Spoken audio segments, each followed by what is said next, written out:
ये सबसे पहले हमारे पास एक बीकर है। बीकर को ना हम किसी भी चीज़ का पानी वगैरह या कोई भी सोल्यूशन वगैरह लेने के लिए इस्तेमाल कर रहे होते हैं। बीकर के बाद सेकंड नंबर में हमारे पास चीज़ है, इसको कहते हैं कॉनिकल फ्लास्क। कॉनिकल फ्लास्क का सिर्फ अमूमन जो फंक्शन है वो टाइट्रेशन में, इसको टाइट्रेशन में इस्तेमाल किया जाता है कोई भी सोल्यूशन वगैरह लेने के लिए।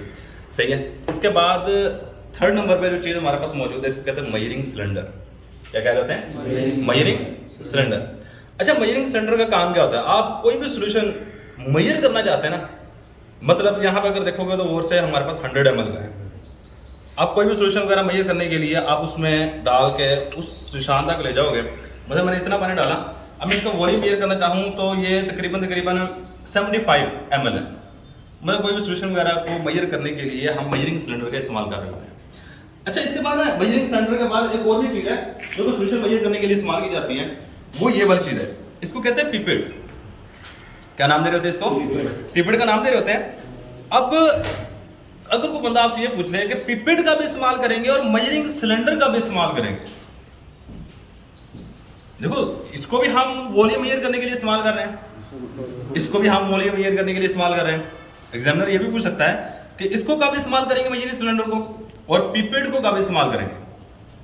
तो मुझे इसका सिंपल सा आंसर है, जब वॉल्यूम छोटा मेजर करना होगा, मतलब आपने 1 ml 2 ml 5 ml मेजर करना है, तो आपने यूज करना है पिपेट का। पिपेट जो प्रॉपर यूज है वो आपने सोल्यूशन के अंदर इस तरह डिप करनी है और इस तरह इसको खींचना है। सही है। यहां तक ये 9 ml इसके अंदर पानी आ गया है। सही है। ये इसका प्रॉपर प्रोसीजर है। क्या आप इसको डिप करके फिर खींचना है, खींचने के बाद जहां तक लेके जाना है वहां तक ला के ऊपर हाथ रख लेना होता है। सही है। तो पिपेट याद रखिएगा छोटे वॉल्यूम मेजर करने के लिए इस्तेमाल की जाती है, जबकि मेजरिंग सिलेंडर जो है ये थोड़ा बड़ा वॉल्यूम मेजर करना है, मतलब 100 ml मेजर करना है, 200 ml मेजर करना है, 50 ml मेजर करना है। 50 ml मेजर करने के लिए मैं इसको 5 दफा भर के नहीं डालूं, वो थोड़ा सा कम लंबा हो जाए। सही है। तो ये 2 चीजें याद रखिएगा। इसके बाद नेक्स्ट हमारे पास है ड्रॉपर। अच्छा, ड्रॉपर की बात की जाए ना, ये भी ड्रॉपर ही है हमारे पास।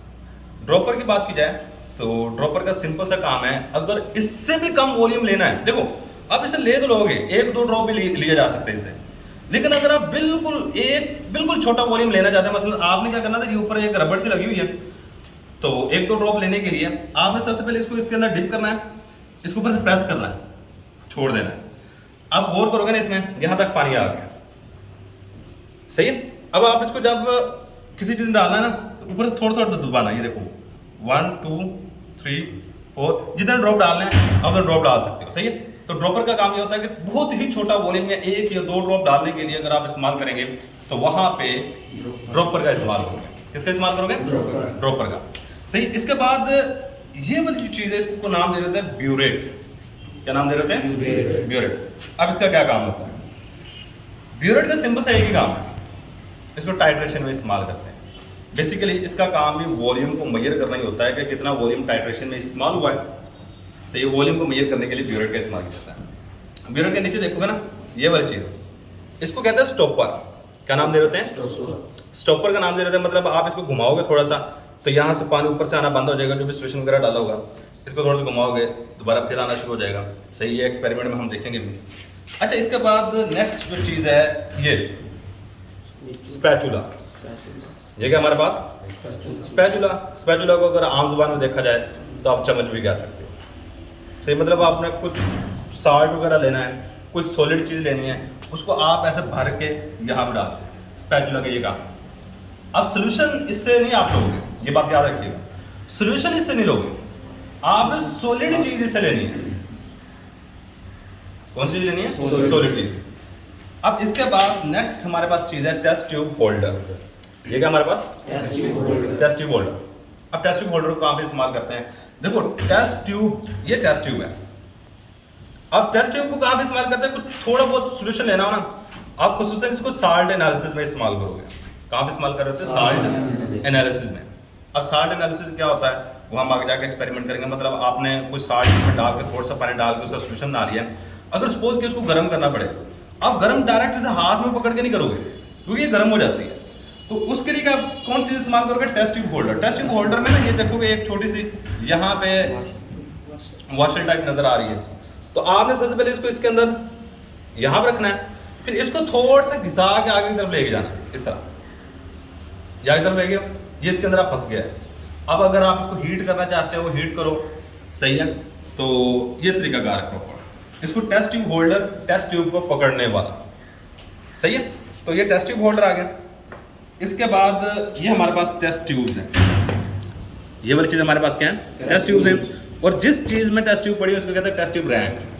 क्या नाम दे रहे थे, टेस्ट ट्यूब रैंक। अच्छा, अब ये वाली चीज़ इधर, अब ये वाली जो चीज़ है इसको कहते हैं मेजरिंग फ्लास्क। क्या कहते हैं, ये वाली चीज़ मेजरिंग सिलेंडर है, ये वाली चीज़ मेजरिंग फ्लास्क है। अब मेजरिंग फ्लास्क का सबसे इंपॉर्टेंट काम होता है सोल्यूशन बनाने में। मतलब आपको एग्जामिनर कह देता है 0.1 मोलर सोल्यूशन सोडियम हाइड्रोक्साइड का बनाओ, तो वहां पे आप इस चीज का इस्तेमाल करोगे, ना कि सिलेंडर का इस्तेमाल करोगे, ना ही बीकर का इस्तेमाल करोगे, सिर्फ और सिर्फ मेजरिंग फ्लास्क का इस्तेमाल करोगे। अब मेजरिंग फ्लास्क से खास बात ये होती है कि इसमें यहाँ आप गौर से देखोगे तो एक लाइन लगी हुई है। आपने सबसे पहले जिस चीज का सोल्यूशन बनाना चाहते हैं उस सोल्यूशन को इसमें लोगे, इसमें पानी डालोगे और यहां तक ही पानी डालोगे, और इसके ऊपर ना एक रीडिंग लिखी हुई है 100 ml। मतलब इसका जो टोटल वॉल्यूम है ये 100 ml है। मतलब ये जो मेजरिंग फ्लास्क मैंने पकड़ी हुई है ये 100 ml की है। ये 250 ml की भी होती है, 500 ml की भी होती है, 1000 ml की भी होती है, 5000 ml की भी होती है, सही है। तो ये सिर्फ और सिर्फ 100 ml की फ्लास्क है। इसके बाद नेक्स्ट जो चीज़ है ये वाली चीज़, इसको हम नाम दे देते हैं स्प्रिट लैम्प। अब स्प्रिट आपको पता है, ये वाली जो चीज़ मेरे पास पड़ी हुई है ये पेट्रोल में ही होता है, या आप जख्म वगैरह पे लगाते हो, स्प्रिट लैम्प है। अब इसमें आप स्प्रिट डालते हो, डालने के बाद किसी भी चीज़ को गर्म करना हो, इसको आप जैसे दिया नहीं जलता, सेम इसी तरह जलेगा। आप इसको यहाँ से उतारना है, इसमें स्प्रिट डालना है, इसको ऊपर रखना है, ऊपर रख के आप इसको जला देना है। अब ना जलाने के बाद बार दफ़ा इस तरह होता है कि हमने जला दिया, जलाने के बाद फूंक मार के नहीं बुझाना, फूंक मार के नहीं, ये प्रॉपर जो प्रोसीजर है वो फूंक मार के नहीं, आपने इसको लेना है, इसको ऊपर रखोगे, ये बुझ जाएगा, खुद ही खत्म हो जाएगा, सही है। अब स्प्रिट लैम्प को खुसूसन किसी चीज़ को गर्म करने के लिए, आग वगैरह पैदा करने के लिए इस्तेमाल किया जाता है, सही है। तो इसके बाद नेक्स्ट हमारे पास चीज़ है जी ट्राईपॉड स्टैंड। ये वाला ये कहते हैं ट्राईपॉड, ट्राई मीन 3 होता है, पॉड मीन टांगे, tripod stand as a stand जिसकी 3 टांगे, सही है। अब ट्राईपॉड स्टैंड को किस काम के लिए इस्तेमाल करते हैं? ट्राईपॉड स्टैंड को अमूमन हीटिंग के लिए इस्तेमाल करते हैं। मतलब मैं पानी को गर्म करना चाहता हूँ, इस पानी को आप सबसे पहले इस पानी को इसके ऊपर रखोगे, सही है। इसके बाद आप स्प्रिट लैम्प को जला के इसके नीचे रखोगे, ये ट्राईपॉड स्टैंड का काम। अब आप इसको पकड़ के देखो, टेस्ट ट्यूब में अगर गर्म करना है तो आप टेस्ट ट्यूब को इसके ऊपर पकड़ के खड़े होंगे, लेकिन आप देखो अगर इसको तो मैं टेस्ट ट्यूब से नहीं पकड़ सकता ना, हाथ में नहीं पकड़ना, क्योंकि एक वक्त है ये गर्म हो जाएगा, आपसे पकड़ा नहीं जाएगा। तो आप क्या करोगे, इसके ऊपर रख के इसको गर्म कर दोगे, बस, सही है। ये ट्राईपॉड स्टैंड का फंक्शन है। अब ट्राईपॉड स्टैंड के बाद नेक्स्ट जो चीज़ हमारे पास आ रही है ये है ग्लास रॉड। ग्लास रॉड का कोई फंक्शन नहीं है, सिर्फ एक फंक्शन है सोल्यूशन को हिलाना। देखो आपने इसमें कोई चीज़ डाली, इसको हिलाना है तो आप इस ग्लास रॉड का इस्तेमाल करोगे, सही है। किस चीज़ का इस्तेमाल करोगे? ग्लास रॉड का। ये बात से एक सिंपल सी बात याद रखिए कि सोल्यूशन को हिलाने के लिए हम ग्लास रॉड का इस्तेमाल कर रहे होते हैं। अच्छा, ग्लास रॉड के बाद नेक्स्ट जो चीज़ आ रही है हमारे पास, इसको कीव कहते हैं आम जुबान में, फनल केमिस्ट्री की जुबान में कहते हैं। अब फनल का काफ़ी सारे काम, एक काम नहीं है। आपने किसी छोटी सी चीज़ में सोल्यूशन डालना है, मतलब मैंने इसमें ना पानी डालना चाहता हूँ। अब पानी डालूंगा तो मुझे बड़ी एहतियात के साथ यहाँ से डालना पड़ेगा ताकि बाहर ना गिरे, ये वो, सही है।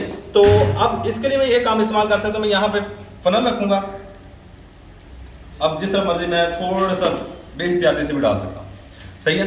अगर किसी और बारीक चीज़ में, मतलब ये उससे भी ज़्यादा बारीक है, इसमें पानी डालना है तो मैं फनल का इस्तेमाल करूँ। फनल को बेसिकली सोल्यूशन वगैरह किसी चीज़ बारीक शय में डालने के लिए इस्तेमाल किया जाता है। इसके अलावा जो सबसे इंपॉर्टेंट फनल का काम है ना, वो ये है कि इसको फिल्ट्रेशन, इसके ऊपर फिल्टर पेपर लगा के, सही है, फिल्ट्रेशन में इस्तेमाल कर रहे होते हैं। इसमें इस्तेमाल कर रहे होते हैं फिल्ट्रेशन। ये बात होगी। अब इसके बाद ये वाली चीज़, इसको भी सोल्यूशन को किसी भी चीज़ को गर्म करने, सोल्यूशन को नहीं, किसी भी चीज़ को गर्म करने के लिए इस्तेमाल कर रहे होते हैं। इसको कहते हैं चाइना डिश, इसका नाम दे देते हैं चाइना डिश, सही। अब इसमें क्या करना है, मैं इसको देता हूँ नमक को गर्म करना चाहता हूँ, मैं बेंजोइक एसिड को गर्म करना चाहता हूँ। आपने इसको ऊपर रखना है। अब इसमें देखोगे नीचे ये थोड़ा सा निशान सा बना हुआ है, सही है, मूवमेंट गर्म करने के लिए होता है। आपने इसको उसको ऊपर रखना है, रखने के बाद इसको गर्म करना शुरू करना है, सही। जो भी चीज़ इसमें डालनी है, नीचे स्प्रिट लैम्प रखो, गर्म करो कोई भी चीज़, ये भी हमारे पास चाइना डिश ही है, लेकिन साइज में थोड़ी सी छोटी है। ये दोनों की दोनों चाइना डिश है। अब इसके बाद नेक्स्ट जो चीज़ हमारे पास आ रही है, ये फिल्टर पेपर है। अब फिल्टर पेपर को आपने फोल्डिंग कुछ इस तरह करके ना, या आगे जाके हम चेक करेंगे फिल्ट्रेशन वगैरह वाला प्रोसेस किस तरह करते हैं। इस तरह फोल्डिंग करके इसके अंदर लगा देना होता है बस, ये इस तरह हम फिल्ट्रेशन कर रहे होते हैं। फनल के अंदर फिल्टर पेपर लगा के बाद हम फिल्ट्रेशन वगैरह कर रहे होते हैं, सही है। तो ये फिल्टर पेपर है। फिल्टर पेपर के बाद नेक्स्ट ये वाली चीज़ बीकर है, ये आपको पता है। बीकर को भी पानी वगैरह, ये वाला बीकर है, देखो मुख्तलिफ वॉल्यूम के बीकर है। ये इसके ऊपर लिखा है 250 ml, ये 250 ml का बीकर है और ये 100 ml का बीकर है, सही है। तो इसको सिर्फ पानी वगैरह लेने के लिए, कोई सोल्यूशन लेने के लिए, सही है, इस्तेमाल कर रहे होते हैं। इसके बाद round bottom flask. Round bottom क्यों कहते हैं? क्योंकि इसका जो जिंजर वाला पैंदा है ना, वो बिल्कुल गोल है, राउंड गोल। ये राउंड बॉटम फ्लास्क है। अब इसको भी इस्तेमाल हम सोल्यूशन वगैरह लेने के लिए इस्तेमाल कर रहे होते हैं। कुछ चीज़ गर्म करने के लिए भी हम इसको इस्तेमाल कर सकते हैं। इसको ऊपर इस तरह रख के, सही है, इस तरह, सही है। अब इसका ऊपर से मुंह बंद, देखो आप अगर इस बीकर को ऊपर रख के गर्म करते हो ना, इसको ऊपर से बंद नहीं कर सकते, लेकिन आप इसका मुंह ऊपर से बंद कर दे, कॉर्क होता है वो इसके अंदर लगा के इसका मुंह बंद कर सकते हो, ताकि इसमें से कोई चीज़ वेपोरेट ना हो। लेकिन आप इसको बंद नहीं कर सकते। अब इसको भी हीट करने के लिए, इसको भी हीट करने के लिए फायदा क्या हुआ? इसका फायदा यह है कि इसके ऊपर आप बंद कर सकते हो। इसका नुकसान ये है कि आप इसके ऊपर सही तरीके से बंद नहीं कर सकते, सही है। तो ये हमारे पास आ गई राउंड बॉटम फ्लास्क। अब इसके बाद ये वाली चीज, ये गौर से देखो, ये हमारे पास ना इसके लिए वॉच ग्लास, इसमें थोड़ा बहुत साल्ट लेके इसके ऊपर रख के थोड़ा सा एस्टर डालने के लिए, यानी कि इसको बेसिकली साल्ट वगैरह लेने के लिए, कुछ सॉलिड चीज़ को लेने के लिए इसके ऊपर रख के कोई एक्सपेरिमेंट करने के लिए हम इस्तेमाल कर रहे होते हैं, सही है। इसके बाद नेक्स्ट हमारे पास चीज़ आ रही है, ये थर्मोमीटर है। इसको कहते हैं अल्कोहलिक थर्मोमीटर। इसमें गौर करोगे ना, नीचे अल्कोहल है, सही है, इसमें यहाँ तक अल्कोहल आई हुई है, जरा गौर करो, सही है। तो थर्मोमीटर का काम सिर्फ और सिर्फ एक ही है, टेम्परेचर को मेजर करना। मतलब आप सोल्यूशन बाद दफ़ा आप पढ़ोगे ना, वो कहता है जी आपने सोल्यूशन को गर्म करना है up to 60 degree. Up to 60 degree का मतलब क्या है कि 60 डिग्री से नीचे नीचे गर्म करना है, 60 डिग्री से ऊपर नहीं जाना। तो आप वहाँ पे थर्मोमीटर का इस्तेमाल करोगे। थर्मोमीटर को इस्तेमाल करके आप अप टू 60 डिग्री ही किसी भी सोल्यूशन को गर्म करोगे। कोई सोल्यूशन आप रिएक्शन करवाया, वहाँ पे हीट को मेजर करने के लिए थर्मोमीटर का इस्तेमाल कर रहे होते हो, सही है। तो थर्मोमीटर का बेसिकली इस्तेमाल है टेम्परेचर को मेजर करना, कि अगर आप कोई रिएक्शन करवाते हो उसमें टेम्परेचर बढ़ता है या फिर टेम्परेचर कम होता है, उसको मेजर करने के लिए हम थर्मोमीटर का इस्तेमाल करते हैं। अच्छा, अब ये वाली चीज, ये इसको कहते हैं कैपिलरी ट्यूब। कैपिलरी ट्यूब ये बिल्कुल बारीक सी है, इसके अंदर ना बारीक सा सुराख होता है, सही है। तो कैपिलरी ट्यूब को बेसिकली हम इस्तेमाल करते हैं थोड़ा सा सैंपल लेने के लिए, बिल्कुल छोटी मिकदार में। एक मैंने देखो, ये ड्रॉपर भी है, ड्रॉपर भी सैंपल लेने के लिए इस्तेमाल कर सकते हैं। अगर आपको बहुत ही कम मिकदार में चाहिए सैंपल, आप कैपिलरी ट्यूब का इस्तेमाल करो। आप कैपिलरी ट्यूब को यूज़ किस तरह करते हैं, आप इसका ना जेट बना लेते हो। जेट आप किस तरह बनाते हैं, इसको गर्म करके ना यहाँ से थोड़ा सा खींचोगे ना, यहाँ जेट बन जाएगा। फिर आप उसको, मैं इंक लेना चाहूँ थोड़ी सी, आप इंक में डिप करो, खुद ब खुद ही थोड़ी सी इंक यहाँ पे लग जाएगी। तो उसको आप किसी भी कागज वगैरह पे लगा दो, बिल्कुल थोड़ी मिकदार में लेने के लिए, लेकिन प्रॉपर में एक खास मिकदार होती है, सही है। तो ये हमारे पास कैपिलरी ट्यूब आ गई। इसके अलावा इसको हम कैपिलरी ट्यूब को और काफ़ी सारे कामों में इस्तेमाल कर रहे होते हैं। और लास्ट वाली चीज़ हमारे पास ये है, इसको कहते हैं वेइंग मशीन, वजन करने के लिए इस्तेमाल करते हैं, सही है। तो अब यहाँ से इसको ऑन ऑफ वगैरह कर सकते हो, इसके ऊपर रख के किसी भी चीज़ का वजन कर सकते हैं। तो इंशाल्लाह हम देखेंगे किस तरह यूज़ करके इसका वजन वगैरह किया जाता है। और ये है हमारे पास स्टैंड। स्टैंड का मतलब आपको पता है, ये स्टैंड मतलब खड़ा करने वाला। इसको हम मुख्तलिफ चीज़ों को लटकाने के लिए, खड़ा करने के लिए इस्तेमाल कर रहे होते हैं, सही। मसलन मैं यहाँ पे ब्यूरेट को लटकाना चाहता हूँ, आप यहाँ ब्यूरेट लगा के देखो, यहाँ पे क्लैंप कर दोगे, यहाँ सही है, लो सही है। तो इसलिए इसको हम स्टैंड का नाम दे देते हैं। मुख्तलिफ तरह के स्टैंड हमारे पास अवेलेबल होते हैं।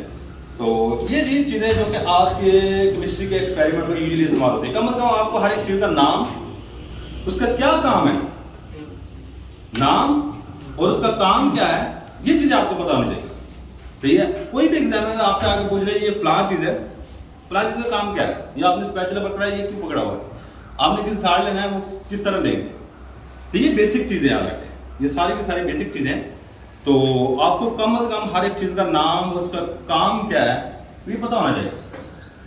एग्जाम में आपसे वाइवा जो क्वेश्चन होते हैं वो सेम इसी तरह होते हैं, वो एक्सपेरिमेंट के रेलेवेंट होते हैं। आपको जो एक्सपेरिमेंट दिया जाएगा उस एक्सपेरिमेंट के रेलेवेंट हो गए, मतलब वो ऑपरेटर्स के रेलेवेंट भी हो सकते हैं, उस एक्सपेरिमेंट के रेलेवेंट भी हो सकते हैं। सही है, तो एक सिंपल सी बात ये याद रखें, और कोई इसमें कॉन्सेप्टिव चीज़ें नहीं है। नाम याद करो, उनके काम याद करो। बाकी आप जब आप पढ़ोगे ना एक्सपेरिमेंट को, आपको पता होना चाहिए इसने यहाँ वर्ड बीकर इस्तेमाल किया, इसने मजरिंग सिलेंडर इस्तेमाल किया, इसने कोनिकल फ्लास्क वर्ड इस्तेमाल किया। आपको हर एक चीज़ का पता होना चाहिए।